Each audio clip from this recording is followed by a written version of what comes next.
मी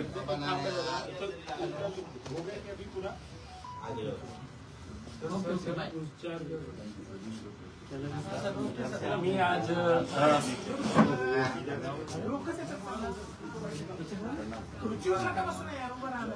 इतनी देर से है यहाँ पे, उसके अंदर अब यही खेलने का अगर है तो बोला यस सर।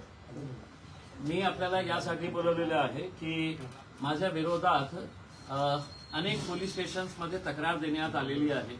ठीक आहे, तक्रार देण्याचा अधिकार कोणालाही आहे, पण पोलिसांनी शहानिशा न करता माझ्या विरोधात जे FIR रजिस्टर केलेली आहे, मला असं वाटतं की या शहरातून पोलिसांचा अंतिम संस्कार झालेला आहे।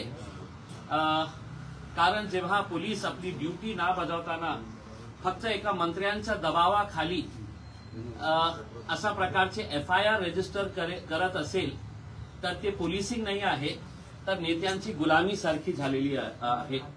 मी याच्या विरोधात हायकोर्टात जाणार आणि पोलीस कमिशनर सोबत जे पोलीस स्टेशननी माझ्या विरोधात FIR रजिस्टर केलेले आहे त्यांना हायकोर्टामध्ये मी नेणार आणि हायकोर्टाला समजावून सांगणार की कोणत्या आधारावर त्यांनी FIR रजिस्टर केले। आधार एकच होता, मंत्री संजय शिरसाट साहेब यांचा दबाव आणि त्यांचे जे कार्यकर्ते एका पोलीस स्टेशनच्या समोर जाऊन जे बोंबाबोंब करत होते ते त्यांच्या एकेकांच्या तुम्ही हे केलं की ते कोण होते, तर हे सगळे हे नेते आहे की ज्यांची 7 कोटी रुपयाची फाईल समाज कल्याण विभागामध्ये अडकलेली आहे। समाज कल्याणची स्कीम आहे 7 कोटी रुपये देण्याची आणि हे जे लोकांचे पैसे आतापर्यंत मिळालेले नाही आहे त्यांची फाईलवर संजय शिरसाट साहेबांची साईन व्हायची आहे। हे सगळे लोक क्रांती चौक पोलीस स्टेशनच्या समोर उभे राहून बोंबाबोंब करतात, पोलिसांवर प्रेशर टाकतात आणि मी सरकारला निवेदन करणार आहे। गृहमंत्री जे आहे देवेंद्र फडणवीस साहेब यांच्या हातात आहे, त्यांनी हे सगळं PIs पोलीस इन्स्पेक्टर्स आणि पोलीस कमिशनर DCPs ACPs सगळ्यांना पर्सनली त्यांनी फोन करून विचारावा की याचा FIR करण्यासाठी कशा प्रकारे संजय शिरसाट साहेबांनी दबाव टाकला होता। त्यांचा उद्देश एकच असणार आहे की मी जे मुद्दे उपस्थित केलेले आहे त्यांनी पहिले काही गुंडांना पाठवण्याचा प्रयत्न केला की माझ्या घरावर ते शेण टाकणार आहे, म्हणजे मुद्दाला डायव्हर्ट करण्याचा एक पहिला षडयंत्र होता, त्याच्यामध्ये त्यांना सक्सेस मिळालं नाही। मग दुसरं काय करायचं की मी एक शब्द असा वापरला की ज्याच्यामुळे समाजाला ठेस पोहोचली। आता मी याचा सविस्तर खुलासा करतो आणि हे बघून आपल्यालाही आश्चर्य वाटेल की कशा प्रकारे पोलीस दबावाखाली काम करत आहे आणि हे जे मंत्री साहेब आहे त्यांनी हे जे सगळ्या लोकांना सोडलेले आहे माझ्या विरोधात इश्यू डायव्हर्ट करण्यासाठी। आता माझ्या हातात हे डॉक्युमेंट आहे, हे डॉक्युमेंट कोणता डॉक्युमेंट आहे ते जे वर्ग 2 ची जागा जे आमचे गोर गरीब दलित समाज SC समाजासाठी राखीव होती, सरकारी जमीन आहे वर्ग 2 ची, त्याच्यावर लिहिलेलं आहे याला हस्तांतर करता येत नाही, सरकारी जमीन आहे। हे जे डॉक्युमेंट आहे ते 10 एकर जागा जे संजय शिरसाट साहेबांची आपल्या 2 मुलांच्या नावावर ट्रान्सफर करून घेतली, कलेक्टर ऑफिसला दबाव टाकून हे गरीब SC समाजाचे लोकांची जमीन होती। आता या डॉक्युमेंटवर मी जे हायलाइट केलेलं आहे हे सरकारी डॉक्युमेंट आहे, याच्यावर लिहिलेलं आहे महाराष्ट्र शासन हे लिहिलेलं आहे। त्या सरकारी डॉक्युमेंटवर जेव्हा ते ट्रान्सफर केलेली आहे लँड दुसऱ्यांच्या नावावर तर त्याच्यावर लिहिलेलं आहे हरिजन म्हणून दिलेली आहे। हे सरकारी डॉक्युमेंट्स एक वेळा नाही 2 वेळा लिहिलेले आहे तिथे, मी फक्त वाचलो होतो। हे जे सरकारी महाराष्ट्र सरकारचा डॉक्युमेंट आहे, सरकार म्हणतं की नाही तुम्ही हे शब्द वापरू नका, वापरले तर आम्ही तुमच्यावर केस करणार। मग आता मी संजय शिरसाट साहेब आणि जे लोक माझ्या विरोधात पोलीस स्टेशनच्या समोर जाऊन बोंबाबोंब करत होते, माझी त्यांना हात जोडून विनंती आहे, आपल्याला ठेस पोहोचली इम्तियाज जलीलने हे शब्द वापरला, पण इम्तियाज जलीलने हे शब्द कुठून आणला तर हे राज्य सरकारच्या महाराष्ट्र सरकारचा डॉक्युमेंट आहे, त्याच्यावर लिहिलेलं आहे हे शब्द। आता तुम्ही कलेक्टर साहेबांच्या विरोधात FIR रजिस्टर करा, रजिस्ट्री डिपार्टमेंटचे जे रजिस्ट्रार आहे ज्यांनी हे इश्यू केलेले आहे डॉक्युमेंट्स त्यांच्यावर FIR रजिस्टर करा महसूल विभाग ज्यांच्या इख्तियारीत हे डॉक्युमेंट येतं, महसूल मंत्री यांच्या विरोधात FIR रजिस्टर करा. तुम्ही करणार नाही, कारण तुम्हाला जे देण्यात आलेला आहे आदेश ते फक्त इतका आहे की माझ्यावर खूप सारे आरोप झालेले आहेत, त्याला डायव्हर्ट करण्यासाठी आता तुम्ही लोक माझ्या बचावासाठी या, मी तुमच्या 7-7 कोटी रुपयाचं फाईल करून देईल आणि तुम्ही मला पोलीस स्टेशनामध्ये जाऊन कशा प्रकारे हे इश्यू डायव्हर्ट करता येतं. तुम्हाला माहित आहे की इतका दिवस झालेले आहे, एका प्रश्नाचंही उत्तर दिलं नाही, एका प्रश्नाचंही उत्तर दिलं नाही. मला बोलायचं नाहीये. का नाही बोलायचं आहे? एका कॅबिनेट मंत्री जे उपमुख्यमंत्री आणि त्यांचे पक्षातले मोठे नेते यांचा मी खूप जवळचा आहे, जे जगाच्या सर्व मुद्द्यावर बोलतो, हे या मुद्द्यावर का बोलत नाही? आणि हे जे डॉक्युमेंट आहे मी आपल्याला देतो, या डॉक्युमेंटवर त्यांच्या दोघंही मुलांचं नाव आहे, तुषार संजय सिरसाट, सिद्धांत संजय सिरसाट. म्हणजे हे गोरगरिबांची जमीन जेव्हा आपण लाटली, आपल्याला हे पण नाही वाचायला मिळालं की याच्यावर जे शब्द आहे ते शब्द आता आपल्याला बोलण्यास मनाई आहे. मी काय केलं? मी तुमच्या डॉक्युमेंट वाचून दाखवले फक्त, आणि माझ्या विरोधात FIR करतं.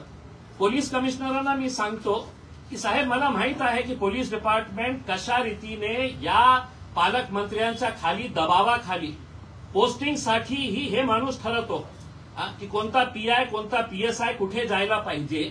मग तुम्ही माझ्यावर हे करत असेल तर कमिशनर साहेब, मी सांगतो की आज माझ्यासाठी या शहरातला पोलीस डिपार्टमेंट, पोलिसिंग जे आहे त्याचा अंतिम संस्कार झालेला आहे. लवकरच आपल्या डिपार्टमेंटची श्रद्धांजली सभा मी आयोजित करणार आहे.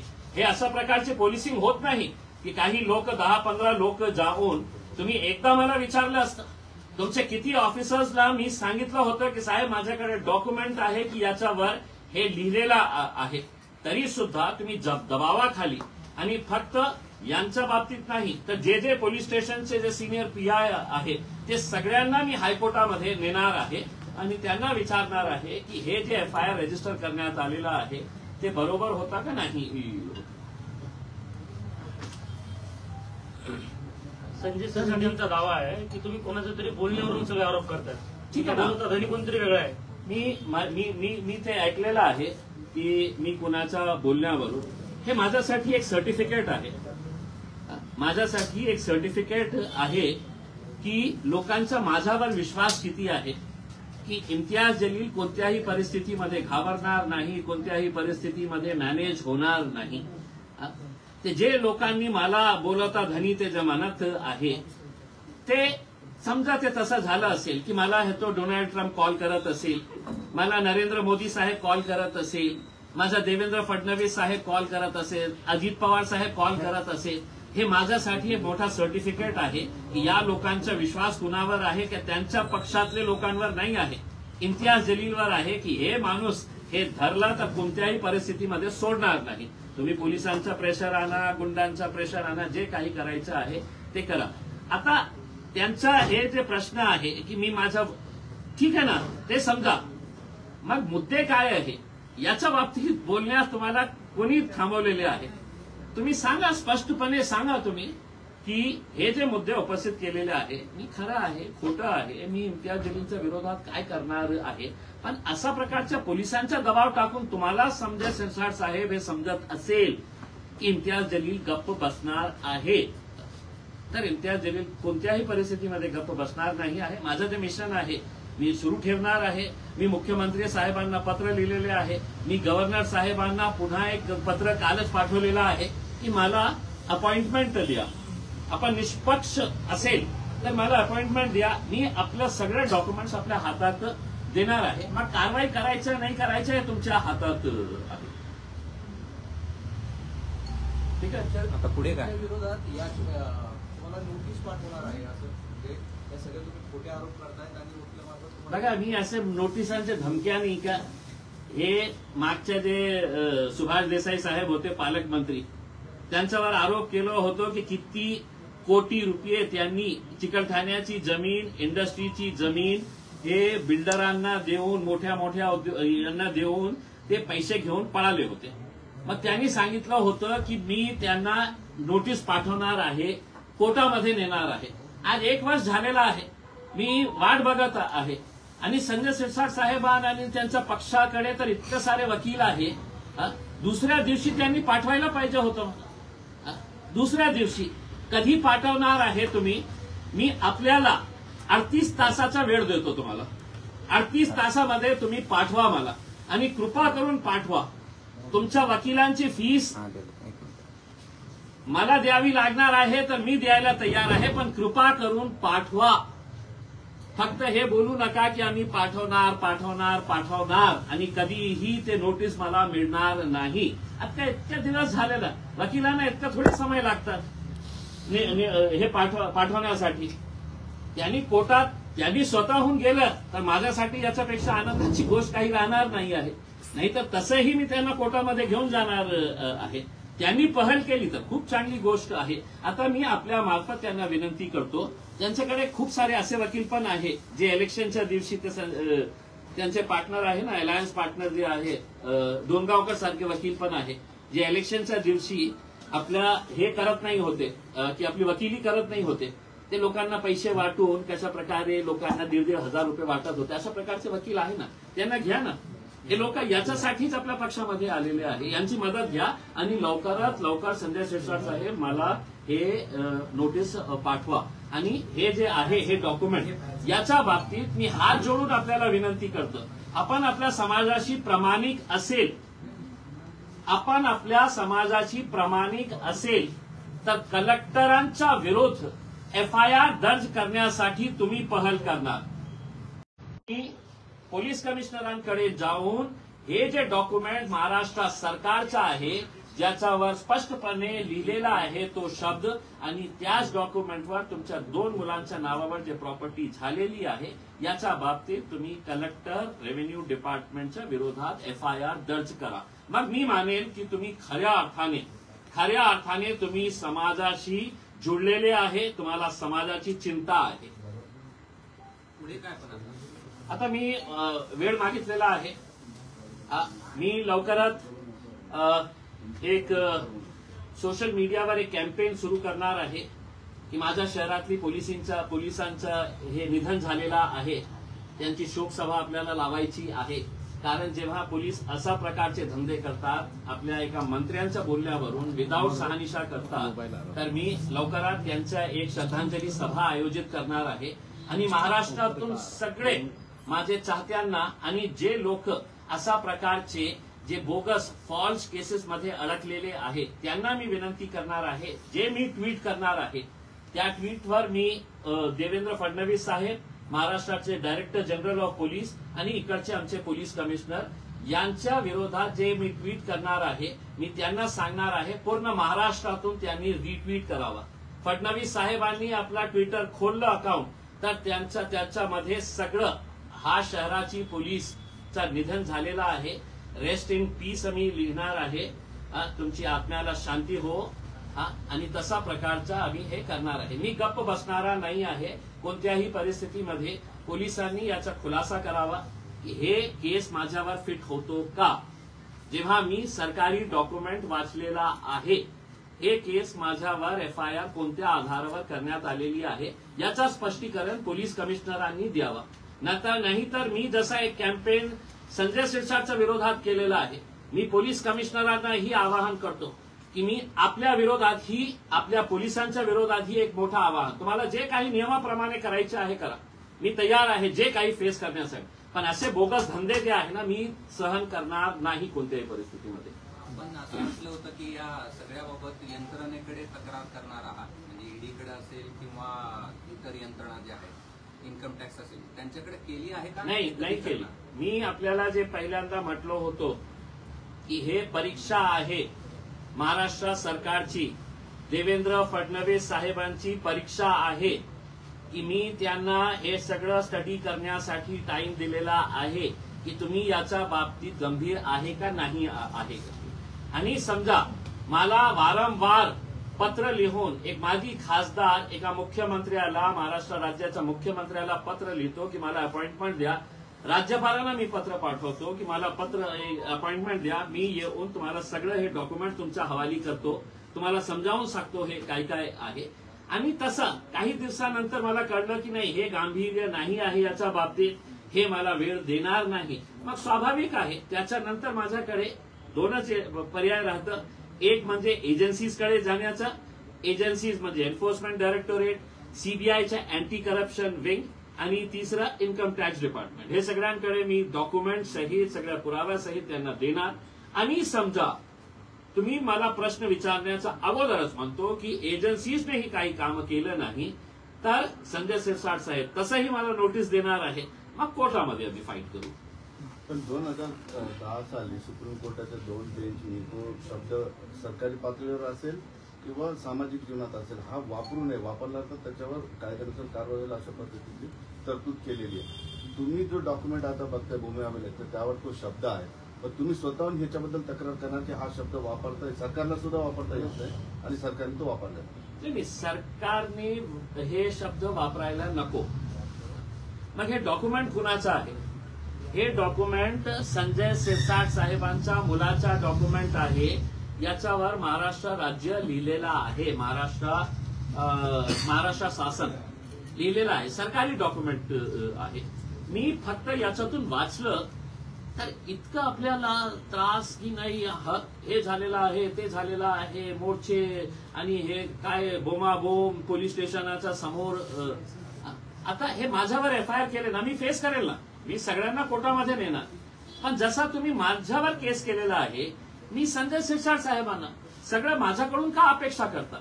हे जे लोक क्रांती चौकला पोलीस स्टेशनला जाऊन बोबाबोम करत होते, आपले 7 कोटीवाले गँग, तर हे जे आहे हे संजय शिरसाट साहेबांची जबाबदारी नाही आहे का? की बाबा आता नाही, इम्तियाज जलीलवर एफआयआर झालेली आहे, त्याला तर आपण फाशीवर लटकवू, पण त्याच्या सोबत आम्ही इकडचे कलेक्टर, रेव्हेन्यू डिपार्टमेंट आणि आमचे रेव्हेन्यू मंत्री जे आहेत त्यांच्यावरही एफआयआर झाला पाहिजे. आणि मोठ्या लोकांवर एफआयआर करायचं असेल तर हे छोटे छोटे लोक गेले तर काही होणार नाही.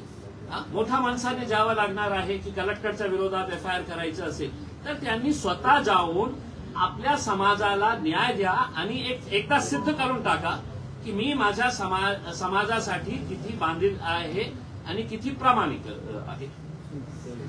सीपीच्या संदर्भात सीपीचे काही प्रकरण आहेत का तुमच्याकडे? मग नाही, काय आहे की हे प्रकरणच आहे. हे पोलीस डिपार्टमेंटच्या विरोधात हे प्रकरणच आहे की असा प्रकारे कोणीतरी जाणार पोलीस स्टेशनच्या समोर आणि असा बोमाबोम करणार की इम्तियाज जलीलचं हे, इम्तियाज जलीलचं ते, आणि पोलीस त्यांच्या दबावाखाली. मी तर मुख्यमंत्र्यांना आवाहन करतो की त्यांनी पोलीस कमिशनरांना विचारावं की कशा प्रकारचा दबाव त्यांच्यावर हे संजय शिरसाटनी आणलं होतं की माझ्या विरोधात पूर्ण जितके पोलीस स्टेशन्स आहेत शहरामध्ये आणि शहराच्या बाहेरही, त्याच्यानंतर मला सांगण्यात आलेलं आहे की पूर्ण महाराष्ट्रभर ते एफआयआर रजिस्टर करण्यात आहे. आता बहुतेक जे गेलं असेल त्यांना माहित नसेल की बाबा हे जे इम्तियाज जलीलने वाचलं होतं हे आमचेच डॉक्युमेंट आहे, आमच्या सरकारने हे असा घोळ केलेला आहे. आता त्यांच्यावरही एफआयआर करा, मी तयार आहे. हे मी जे तुम्ही केलेलं आहे ना, कोणत्याही परिस्थितीमध्ये हे मनामध्ये शंका आणू नये. संजय शिरसाट साहेब, आपल्याला विनंती करतो मी, आपण खूप मोठे आहे, खूप मोठ्या ताकदीने आपण बोलतो, हे आपल्या मनातून काढून टाका की तुम्ही काही लोक पाठवणार माझ्या घरी, माझ्या ऑफिसला, रस्त्यात माझा अडकण्याचा प्रयत्न काही केलं किंवा अशा प्रकारच्या पोलिसांच्या तंत्राचा वापर करून तुम्ही मला थांबवण्याची असा विचार तुमच्या मनात येत असेल तर कृपा करून ते बाहेर काढून टाका. मी जे मिशन घेतलेलं आहे त्या मिशनवर मी उभे राहणार आहे. सर, हिंदी में राजकीय प्रश्न आहे. तुम्ही ते वंचित बहुजन आघाडीला दूधचं काय ते म्हणाले म्हणून तुम्हाला बँकेत ठीक आहे ना. मी एका प्रेस कॉन्फरन्समध्ये आदरणीय बाळासाहेब आंबेडकरांना विचारण्यात आलं होतं की तुम्ही एमआयएम सोबत जाणार आहे का? तर त्यांनी असं उत्तर दिलं होतं की दूध का जला छाछ भी फूक फूक कर पीता है. तर मी त्यांना एक प्रश्न विचारला होता, दूध जलाया किसने था? छाछ तो बाद में बनी थी. तर मी तसं एक हे दिलं होतं, त्यांनी तसं केलं होतं. तर मीही त्यांना एक प्रश्न विचारलेला आहे. आदरणीय बाळासाहेब आमच्यासाठी आदरणीय आहे. आता हे जे ट्रोल करणारे आहे ते सगळं कामाला लागलेले आहे, त्यांचं कामाचे हे एकच आहे. तर त्यांना करू द्या जे काही करायचं मला त्याच्या बाबतीत जास्त बोलायचं नाही, कारण खूप जुना विषय झालेला आहे आणि वारंवार तेच काढणं मला असं योग्य वाटत नाही. मी ठीक आहे, एका इंटरव्ह्यू मध्ये प्रश्न विचारला होता, तर मला आता याच्या बाबतीत काही बोलायचं नाही.